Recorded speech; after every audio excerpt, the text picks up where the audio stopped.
Good evening and welcome to this edition of Behind the Badge. I'm Chief Steve Mims with the Melbourne Police Department. With me today is Dr. Greenberg.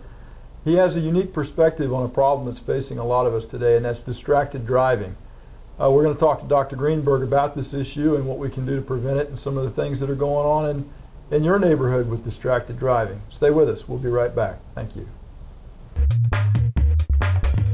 This is the Melbourne Police Department, one of Florida's premier and most technologically advanced police agencies. Specialists in crime prevention, detection, and investigation. The Melbourne Police Department is adaptable and responsive to the community's needs, with numerous divisions and specialty units designed to promote an atmosphere of security for the citizens they serve. The Melbourne Police Department, committed to your safety, leveraging the capabilities of its law enforcement professionals, providing you with the best in police service.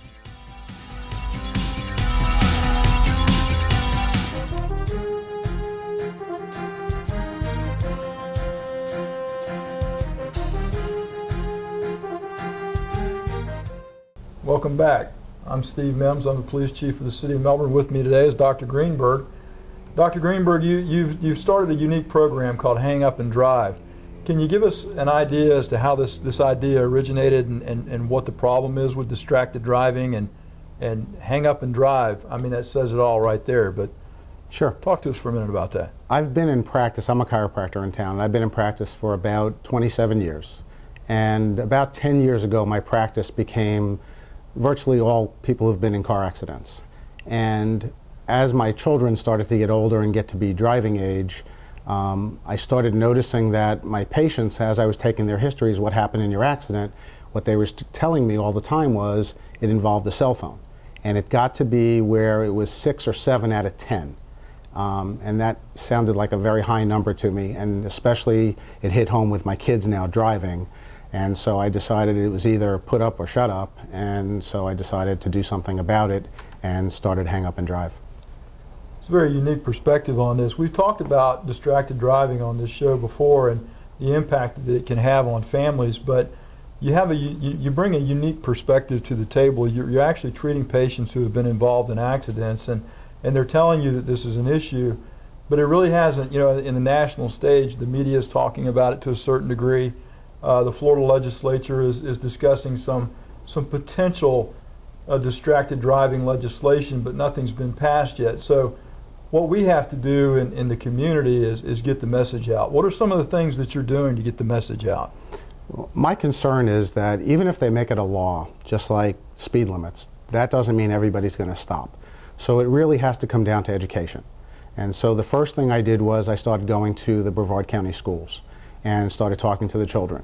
And they're a unique group because it's a bad combination. They think they're great drivers, and they're not because they have no experience. They think they're invincible. And when it comes to cell phones, especially with texting, they think, I'm good at it.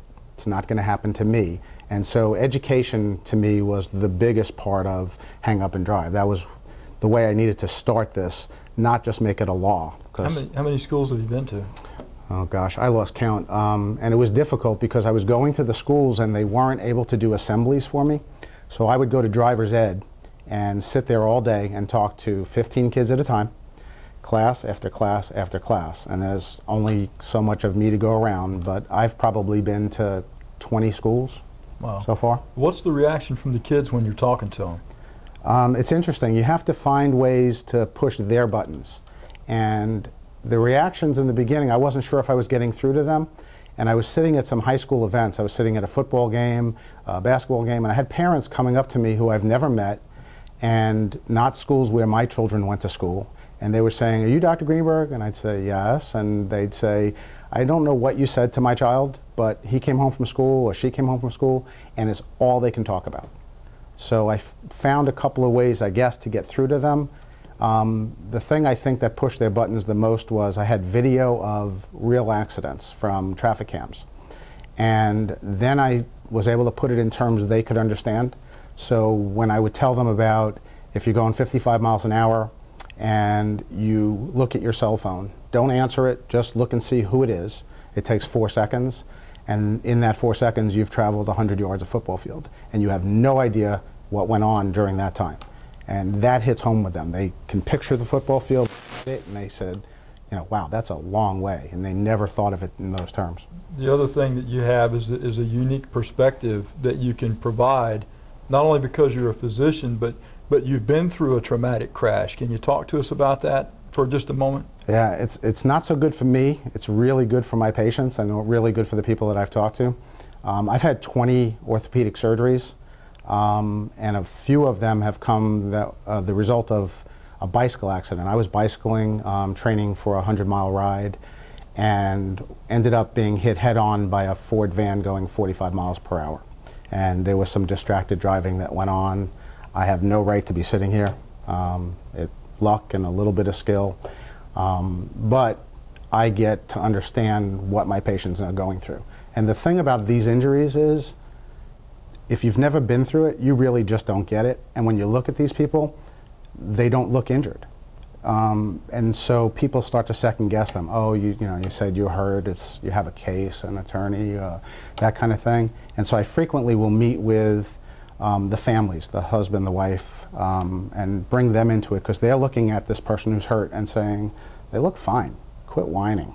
And they don't get it. And it's cancer's sort of the same way. I mean, you can look at people, and just because you can't see it doesn't mean they don't have it. So I have that perspective as having been the patient, having recovered. Fortunately, I made it. A lot of the people don't make it. And so I'm bringing into this mix, in this event that we're having in April, some parents who've lost their children, so they can talk about it, because I don't think the kids understand that it's forever. You know, they feel bad for the person that day, and they go back to their lives. And the parents can say, you know what, it never stops. Every breath of every moment from this point on, it's there. And then I want to try and bring in some children who, they were driving a vehicle and they were on a cell phone, and somebody in their car got killed.